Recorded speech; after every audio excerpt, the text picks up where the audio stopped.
Hello friends, welcome back to the new tutorial of the React. Today I am facing one of the issue that is built-in TLD list disabled. So how we are going to solve this issue in React? So let's check out this. Before those who haven't subscribed my channel yet, please to subscribe my channel, and if you like the video, please to like, share and comment on my video. So let's get started.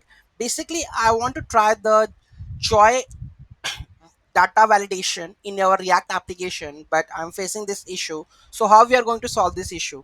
The issue can be resolved because there is a one thing that we have to add, that is TLDs allow false into our email section. So here you can see that in email we have to just write this TLDs allow false. Okay, just saving this form and just try to, you can see the error gone. Okay, so whenever we have this kind of issue, you have to just add this TLDS allow false, because in their documentation it is mentioned that you have to add this one, whether it's to be true, whether it's to be a false. Okay, so this is how we are able to solve this issue.